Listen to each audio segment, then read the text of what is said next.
Hello friends, in the previous class we looked at some strategies to write effective sentences. Continuing our discussion, today we will look at vocabulary strategies. That means how we choose the most appropriate word for a given context and what are the common mistakes we do regarding choice of words and how we can avoid them.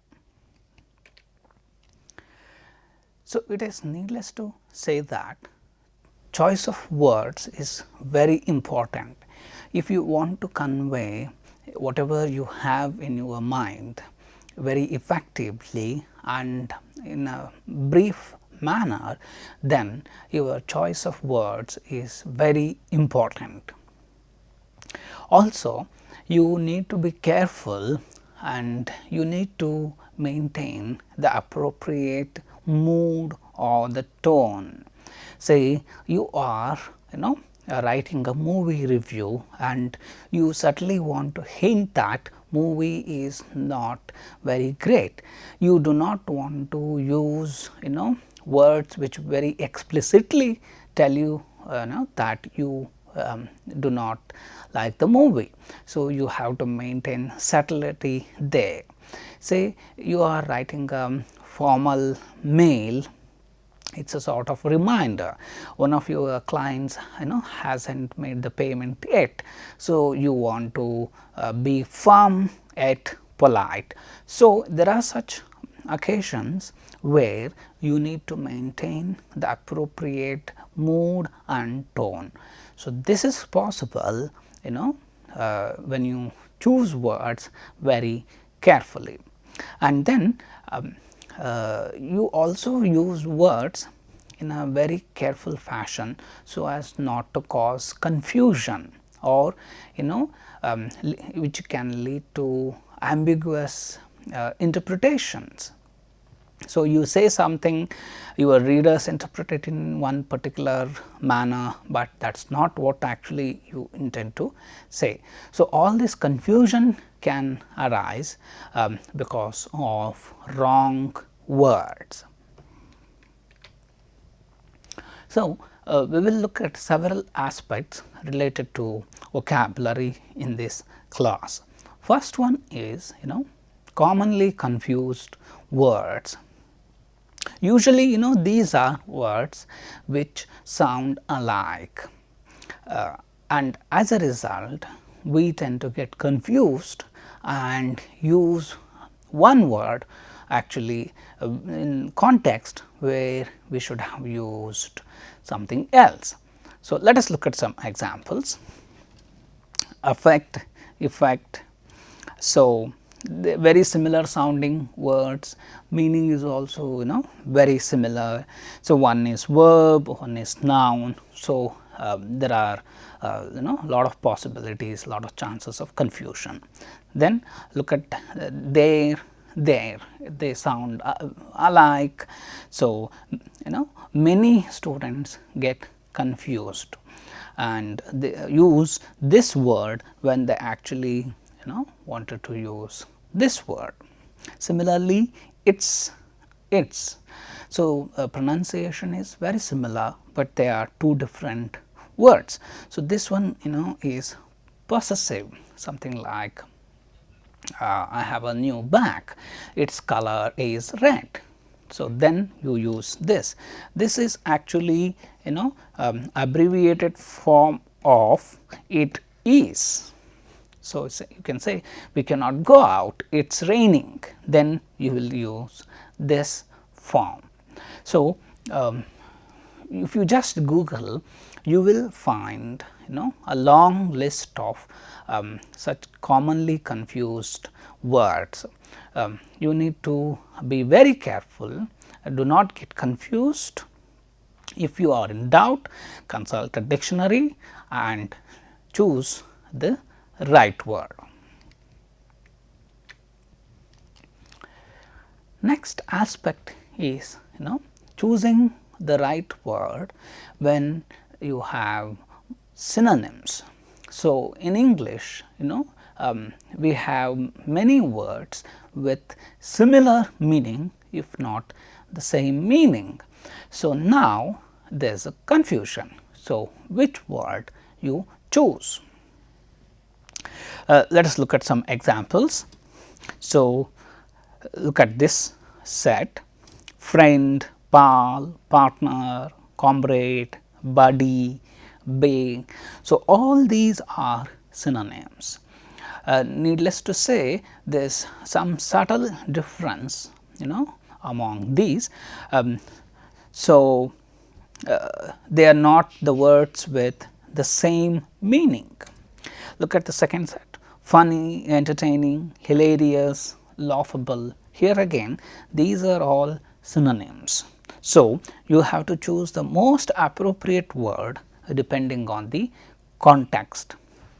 Sometimes, some words are interchangeable, they do not matter much. So, if you use one instead of the other, but as we are going to see, sometimes there is very significant difference among these synonyms, and if you make a wrong choice, actually you convey a completely different sense.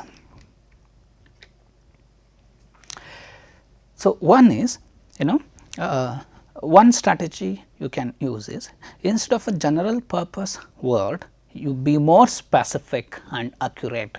So, you have a list of synonyms. So, one usually is a general specific word. Instead of that, you can choose something very specific.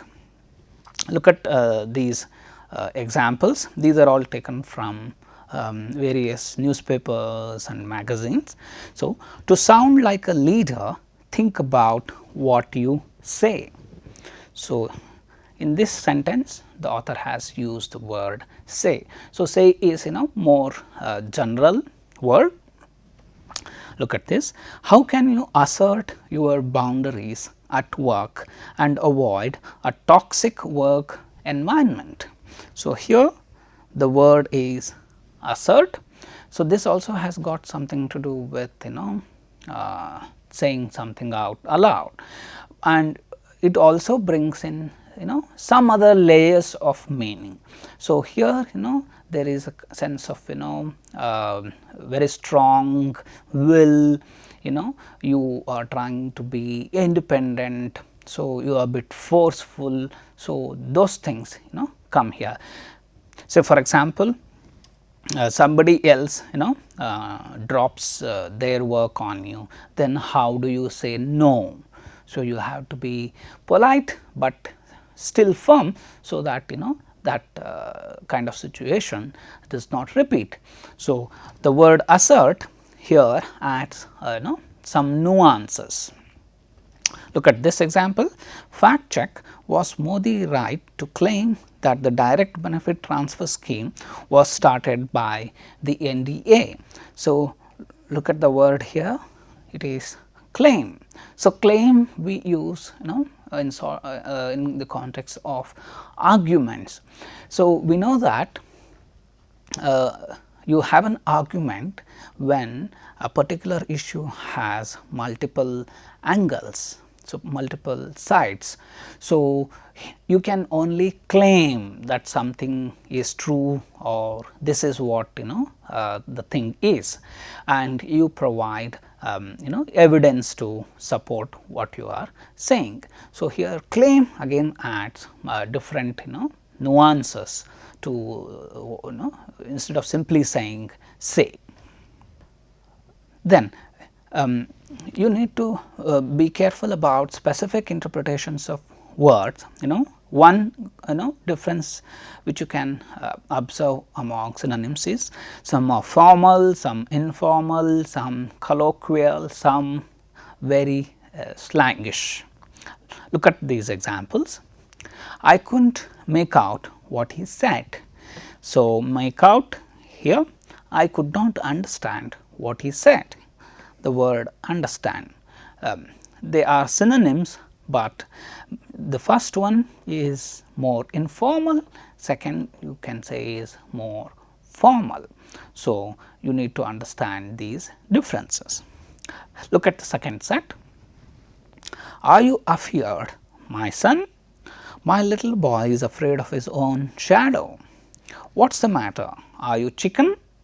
So, look at the words here which are in bold. They are again synonyms, but the contexts are very different. First one is very formal, probably you hear it in a religious sermon. Second is more common word, and third is very colloquial, very slangish, probably you hear it in peer groups. So, these contexts can vary, and therefore, you have to choose your words carefully. Say for example, you are writing a research article. So, there you cannot use informal words, something like for example, make out. So, that will be inappropriate. Say similarly, you are talking to your friends, you are deciding which movie to go or what to do over the weekend. So, then if you use very formal words, that also sounds very awkward. So, depending on the context, you have to choose the words. Then there are some words which are synonyms, of course, but there is positive connotation, there is negative connotation to those synonyms. Look at these examples. These examples again are from newspapers and magazines. So, from real life context. 5 reasons why Manchester City cannot emulate the Arsenal Invincibles this season. Did Kim Kardashian copy Demi Lovato's Halloween costume? Fans are calling the star out. Baidu's new system can learn to imitate every accent. Asked not to mimic PM Modi, Rahul Gandhi, comic Sham Rangila. So, here you can look at the in bold. So, here all these are synonyms. So, there is something original and you are sort of behaving like the original. So, there is some kind of copying, you can call it like that. But if you look at these words, some are positive, some negative and some neutral. For example, in the first sentence the word emulate is highly positive, has very high positive connotation. So, you say you emulate a great personality. So, if you behave like a great personality, it is actually considered a good trait. So, you just adopt somebody's practices which are considered highly desirable. So, therefore, here one team is trying to behave like the other team which is considered good. So, therefore, you use the word emulate. So, this is a positive connotation.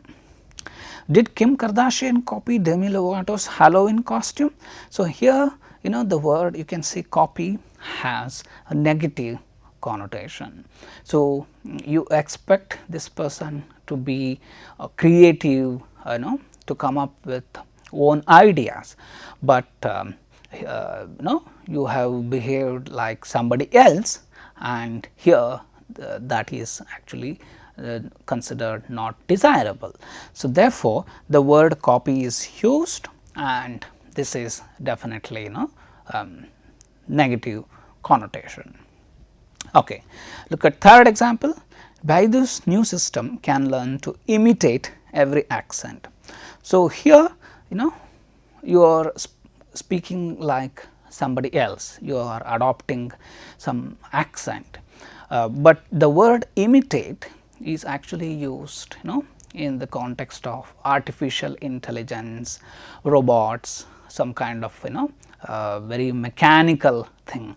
So, this is Baidu's new system. Here we are referring to artificial intelligence system. So, therefore, the word here we have used is imitate.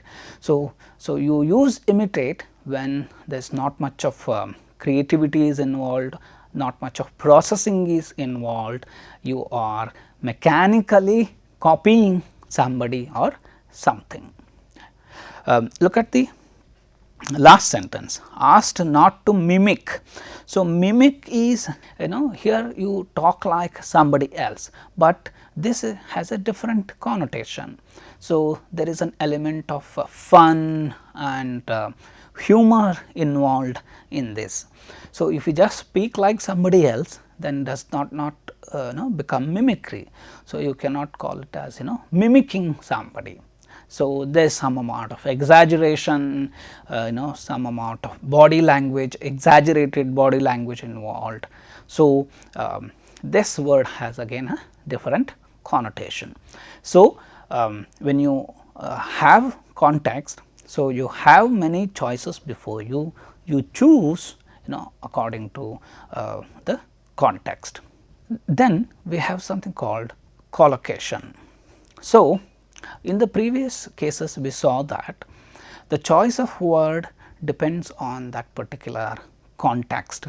So, you want to convey something positive, you choose a word with positive connotation.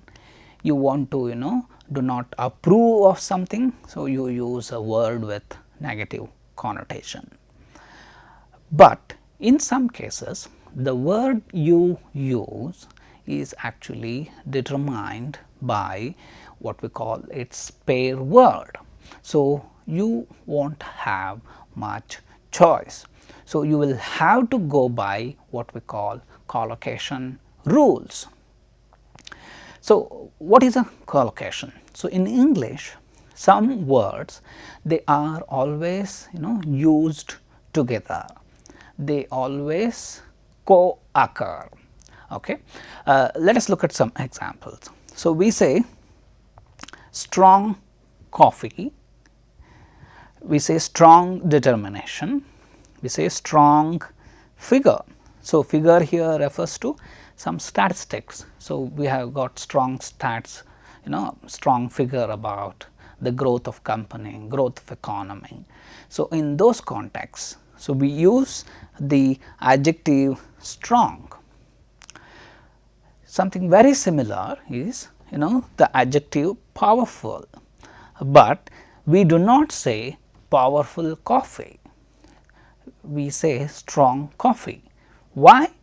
So, that is your collocation. So, with the adjective powerful we say car. So, it is a powerful car, powerful engine. Then we say powerful figure, means figure here refers to a person. So, a powerful figure in in the politics of India. So, you are referring to a person. So, in such cases we use the adjective powerful. Another very well known collocation example is handsome and beautiful. So, we say handsome boy, handsome salary, but we say beautiful girl, beautiful song, beautiful lyrics. So, why this way? That is what we call collocation. So, you need to keep that in mind. So, particularly when you are using adjectives, adverbs with nouns, you have to make sure that they are used and the collocation patterns actually permit that. Otherwise, your language becomes inappropriate. So, for example, if you say powerful coffee, that is actually a bad example of language use. So, you need to keep in mind the collocation rules. So, if you go online, you will find many collocation dictionaries. Print versions are also available. So, when in doubt, you can consult such a collocation dictionary. Next aspect is what we call euphemism. So, euphemism basically means you have something unpleasant to say and you sugarcoat it. So, you do not say it bluntly, you use milder words, you tone it down. In some contexts, this is actually appropriate. Say for example, instead of saying so and so died, you can say so and so passed away. So, pass away is actually kind of euphemism to say somebody died. So, in some contexts, as I said, euphemisms are appropriate, but if you overuse it instead of the actual word, then that is considered a bad style. So, let us look at some examples. So, in some restaurants, they say adult beverages, but what they mean to say is alcohol. So, they do not want to use the word alcohol. So, they have euphemism there, adult beverages.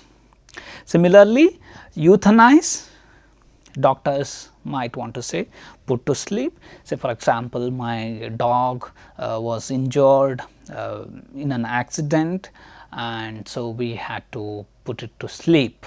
So, basically you mean to say you had to euthanize it.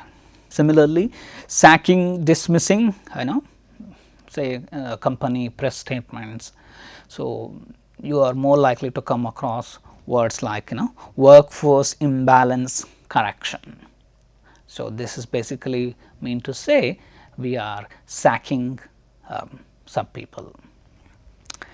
Then you do not have money. So, some people say have temporary negative cash flow.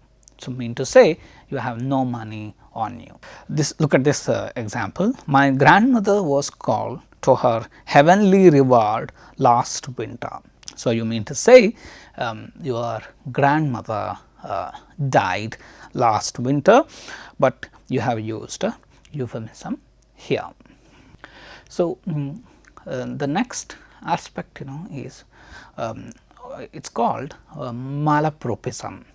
So, malapropism means you use inaccurate words, it may be because of similarity in pronunciation or spelling. As a result, you use words, sometimes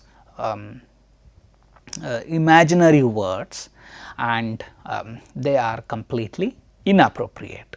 So, this word malapropism is derived from a character in the play The Rivals. There is a character called Mrs. Malaprop. In that play, Mrs. Malaprop does this kind of mistake. She uses words which are completely inappropriate. Look at this example here. But the point which would request of you is that you will promise to forget this fellow. No, illiterate him, I say, quite from your memory. So, here the problem is with the word illiterate. Actually, the character wanted to use obliterate. So, remove somebody from memory. So, that is what the character wanted to use. This is the word obliterate, but because of similarity in pronunciation and you could not recall the exact word, the word used here is illiterate, which is absolutely an absurd word. Actually, you come across many such cases in real life as well. So, here are some examples from newspapers, from people's speeches. The doctor gave me a subscription for allergies. what you actually mean to say is prescription. So, this is a case of malapropism.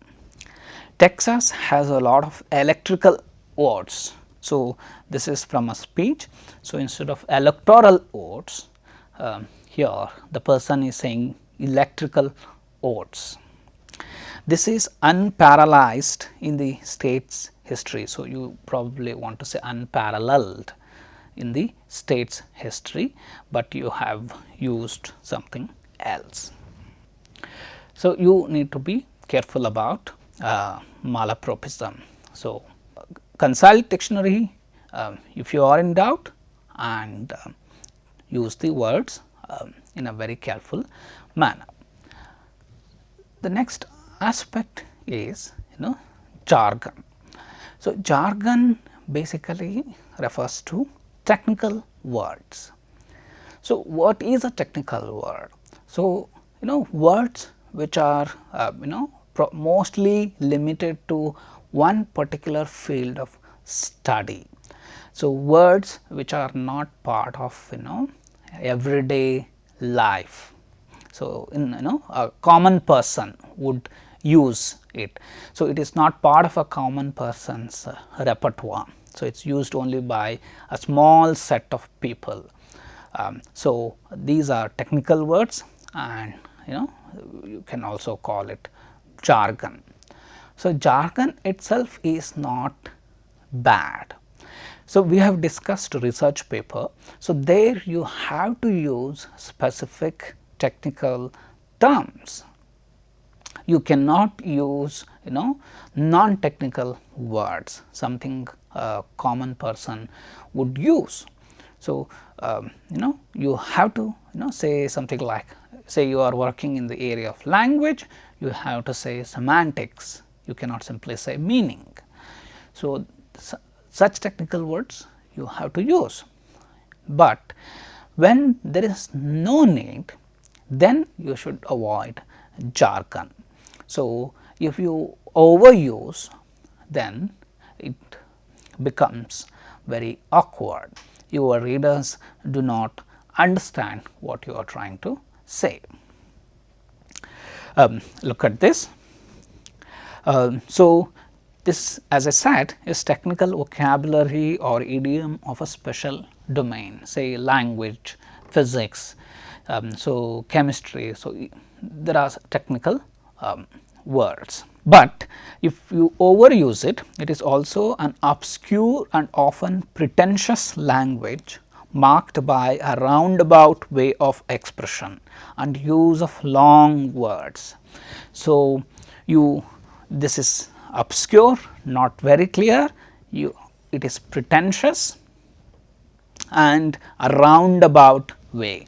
Probably you do not want to say something in simple and straightforward manner, you want to hide something, you purposefully want to misguide people. So, therefore, in such context jargon is used. So, therefore, if there is no need, you should avoid jargon. Now, let us look at some examples. So, as I said, you use it in technical reports or reports where the audience is from the same domain, they can understand it, that is fine. But if it is general audience, you should avoid it, or if you use, you need to provide a glossary. So, look at some examples. So, using a word like conversate to mean talk, this is a clear case of jargon.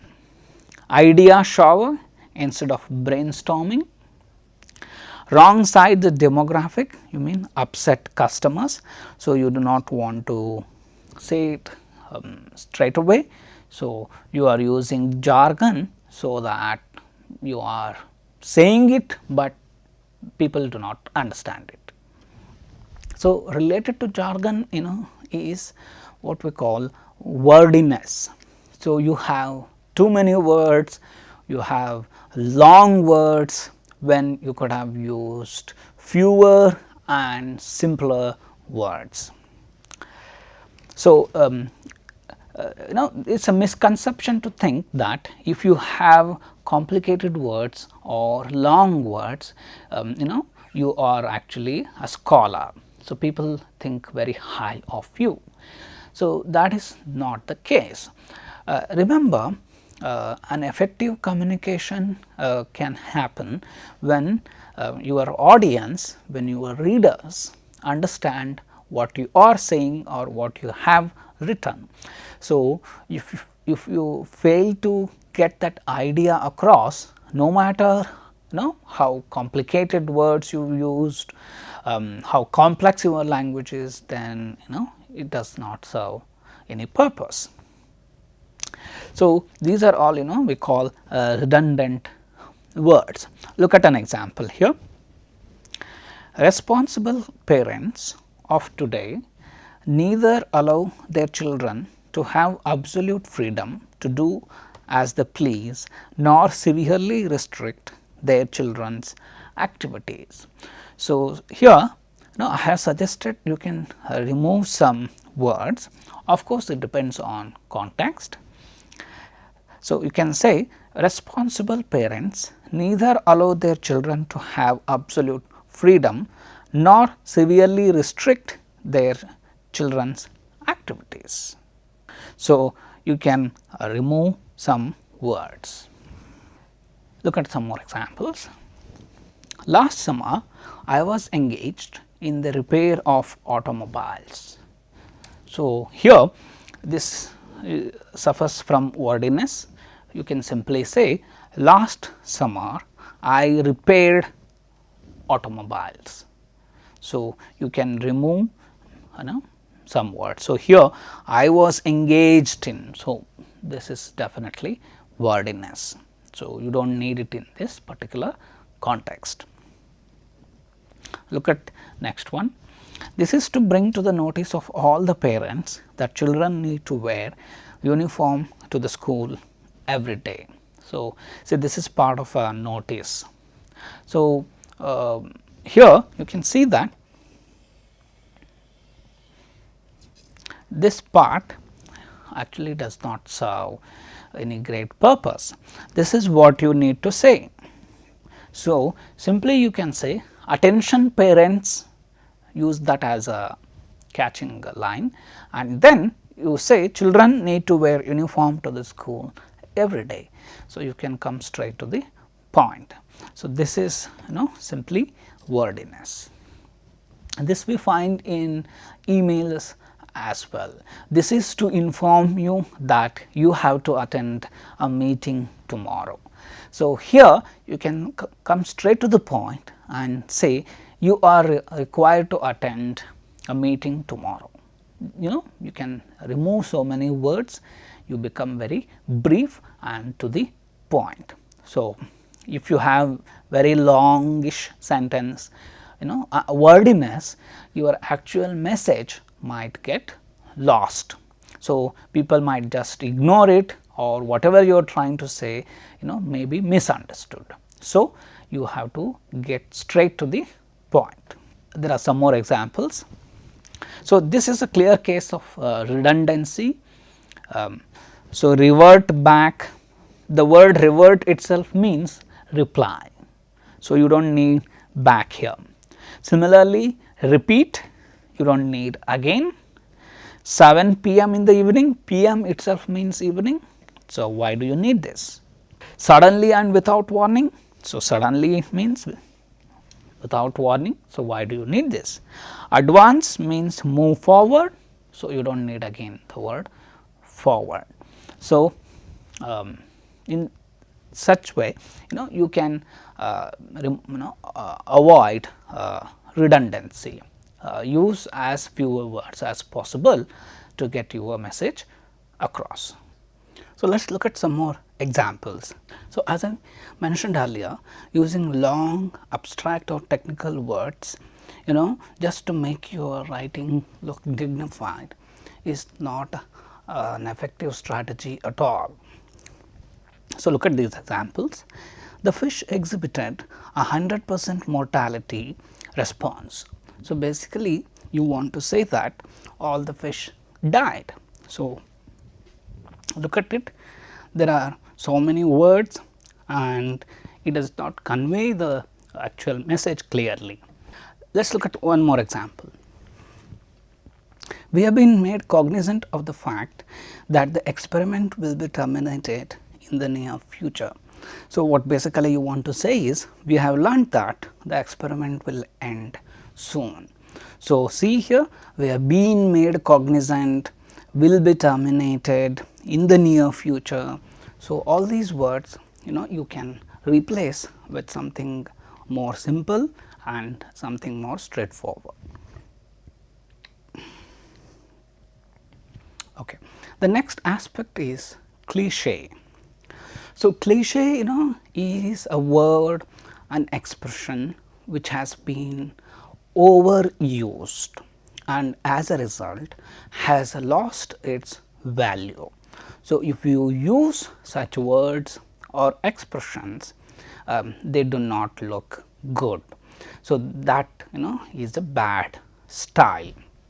Note here, once upon a time these words, phrases were in use and they were highly valued, but over number of years they have been overused. So, as a result we should avoid now these cliches. Look at examples. We talked about the situation and I advised him what I thought he should do, but at the end of the day it is his decision. So, this expression at the end of the day is a cliched expression, it means ultimately, finally. So, you can avoid it and think of something else. For example, you can use the adverb ultimately. So, that makes more sense. Look at another example. I am going to give it 110% and that is all I can do. So, 110% is again a cliche. So, instead of that you can simply say I will do my best, I will put in all my efforts. So, that is actually a better way of saying it. Look at this, this is an extract from a politician's speech. It makes people so incredibly angry when you are getting up early in the morning, working really hard to try and do the right thing for your family and for your community. You are paying your taxes and then you see people literally in a different galaxy who are paying extraordinarily low rates of tax. So, this word literally has become cliche. So, you actually mean to say you cannot actually believe that exists, but it exists. So, that is the sense you want to convey. So, instead of the word literally you can say it in a different manner. So, you can use other expressions. Next aspect and very important is avoiding sexist language. So, some of it we have already seen, something like using generic he to refer to both men and women, or using pronoun she with reference to some specific professions, for example nursing. So, maybe once upon a time only women were nurses, but it is no longer the case. So, you should avoid such uses. There are some more things we need to keep in our mind. Let us look at these examples. Point number 1, you do not mention a person's appearance, personal details unnecessarily. So, say you are describing somebody, then fine. So, if the context demands, fine, but otherwise you do not give these details. Look at the examples. The beautiful sultry voiced clerk quickly filled the order. So, why do you need to give these details about the person's appearance, the voice. So, we definitely do not need it. Look at this example. Craig Helmond, husband of nationally known cardiologist Dr. Jennifer Helmond, won election to the Beale City Board of Education. So, why do you need to mention here this person? You are referring to somebody else here, Craig Helmond, and it has got nothing to do with his wife Dr. Jennifer Helmond. So, you definitely do not need to bring in these details here. Look at some more examples. After 8 years of attending college part time, Angelica Denham, a 3-time grandmother, was awarded a BS degree. So, here you can simply say, after 8 years of attending college part time, Angelica Denham, and if you want to focus on her determination, persistence, you can say something about her age, but this is little more personal, a 3-time grandmother. So, that detail here we do not need. Look at another example. The cute loan officer at the Godfather Finance Company is a real hit with the customers. So, this detail is definitely not needed. Also, here you in formal context, so you talk about a person's dedication, hard work, or a person's say communication skills. So, and not about such personal details, appearance and the voice, such very personal details we should not mention, unless the context calls for it.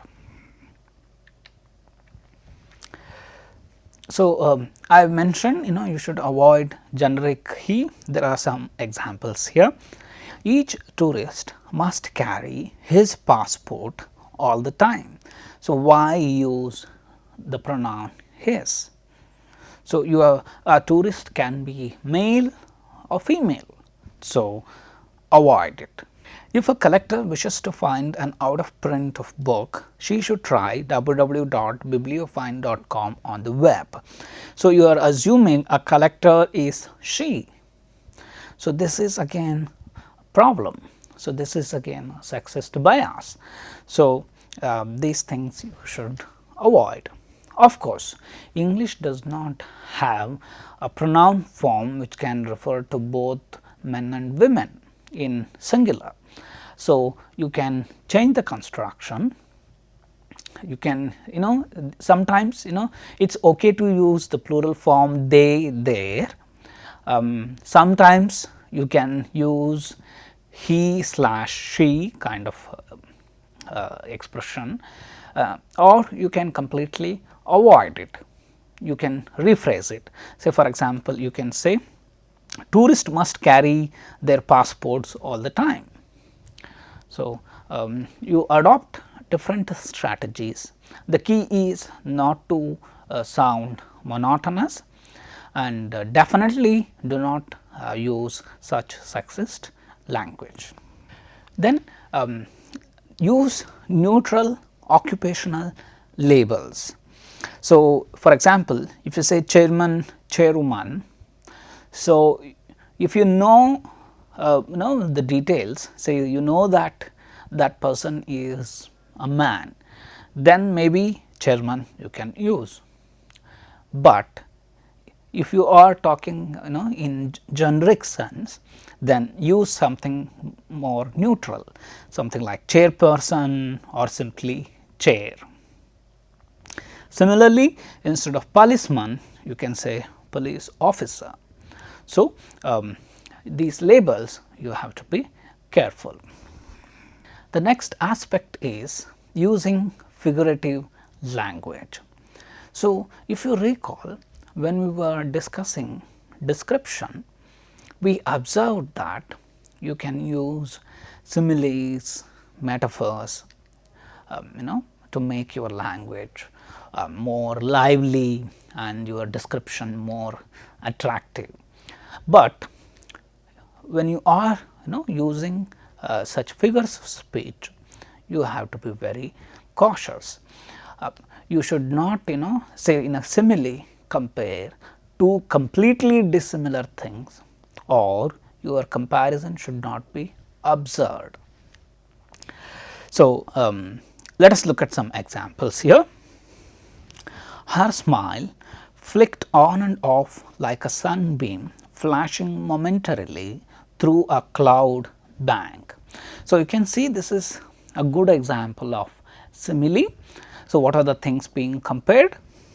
Her smile, a woman's smile, a girl's smile, and sunbeam. So, what is the common point between these two things? Both flickering on and off. So, that is a point of comparison, and you have a good simile here. Let us look at another example. The field is a sea of deep dark green, a sea made up of millions of grass blended together as one. So, this is an example of metaphor. Here what are the two things? Field and sea. Instead of saying this field is like a sea, you are straight away saying the field is a sea. So, what is the common thing?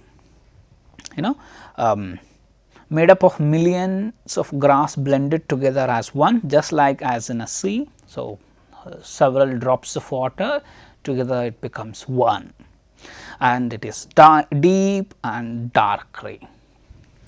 So, there are some points of similarity, and using that you have here compared. So, you can here see that these appeal to people can associate with it, and therefore, it creates an effect.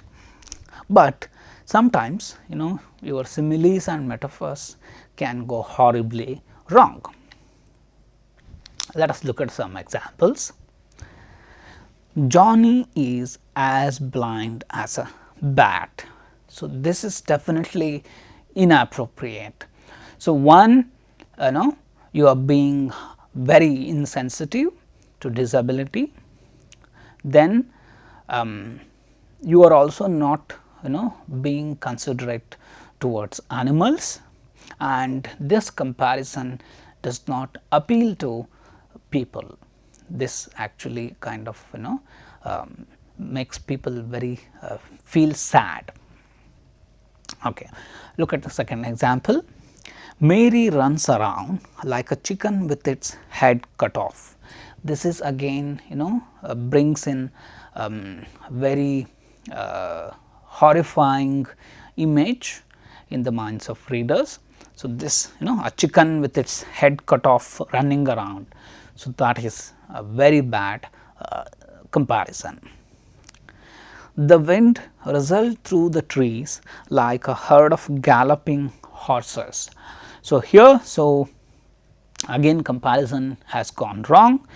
You are comparing wind rustling through trees with galloping horses. So, what is the similarity there? The comparison simply does not come out as an effective one. Just like similes and metaphors, another figure of speech is overstatement. So, it means you exaggerate things. So, say if it is at level 1, you say that it is at level 10. So, you overstate things. This if used occasionally and with careful thought, it can become a powerful tool, particularly in sarcasm, irony, in such contexts. Otherwise, your style becomes too tedious and boring. So, let us look at some examples. So, as I said, it is effective when you use it sparingly for purposes of satire and irony. Here is an example from Mark Twain. There have been daring people in the world who claimed that Cooper could write English, but they are all dead now. So, here the Mark Twain is passing a comment on this person called Cooper's English writing skills. As you can see, this is highly satiric. So, there is lot of overstatement you can see. So, there have been daring people. So, people need not be dare to say that somebody could write English. So, this is an exaggeration.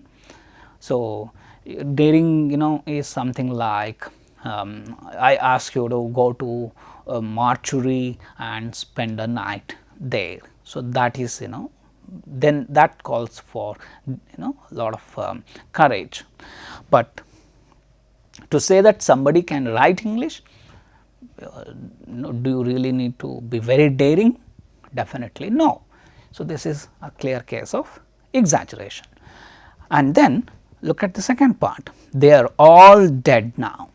So, this is again highly exaggerated statement. So, overall it creates this very powerful effect of satire.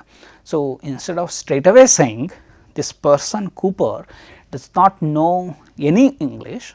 So, here this overstatement does the job very effectively. But look at this example, this is from a newspaper. So, this is a very bad example of overstatement. Let us look at it. The American eagle will never, in the face of foreign threats, pull in its horns or draw back into its shell. So, probably the person here is trying to sound very patriotic and is referring to America's ability to overcome all kinds of problems, defeat its enemies and so on. But look at the language. The American eagle will never, in the face of foreign threats, pull in its horns or draw back into its shell. So, you can say that America will never yield to its enemies, but this is highly exaggerated and unfortunately it is not very effective. So, there is a problem with overstatement here. So, summing up, today we looked at vocabulary strategies. We saw that choosing the most appropriate word is very crucial, because English has several synonyms, is a language full of synonyms. So, you have many options. So, choosing the right word is very crucial. You need to keep in mind that some words are used only in formal contexts, some in informal contexts, some are considered very colloquial or slang. So, depending on the context, you have to carefully choose the words. Then there are some words which are neutral. So, you have no issues using them, but there are some words which come with very high positive connotation. So, you use them in context when you want to create a positive mood. Similarly, some words come with very high negative connotation. So, you use them only when you want to point out the deficiencies, problems in that particular context. So, say if you use a word with negative connotation when actually you want to appreciate somebody, then that is definitely a disaster. So, choose words very carefully. And then we looked at some problems with word usage, like for example, wordiness. You could have used just one word, but you have used 3-4 words. Then using jargon unnecessarily. So, when you need it, you use it, but you are addressing the general public, you actually do not need. So, then do not use highly technical words just to sound sophisticated. So, remember, using long complex words does not make your language sophisticated. The point is to communicate effectively. And then we looked at malapropism. So, you mean something, but you can say slip of tongue, you have used something else. So, sometimes this word is a highly imaginary word, it does not exist. So, you have to be careful. We also looked at collocation. So, some words, for example, adjective, noun, these combinations. So, there are some set patterns. So, these have been in use in the language, these have been accepted, and so we need to use them only according to such accepted patterns. Say we say strong coffee and powerful car, you cannot say powerful coffee. So, you need to keep these in mind. And then we also looked at towards the end of this lecture figurative uses.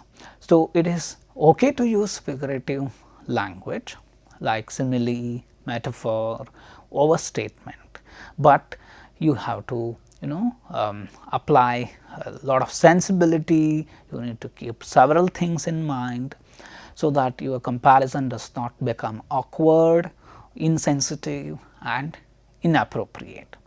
So, if you follow these strategies, you can express a lot of information using as fewer words as possible. So, remember, in some contexts you have word limit. So, many people complain, oh, the word limit was just not enough, but if you choose your words very carefully, you can convey what you wanted to convey very effectively. Thank you.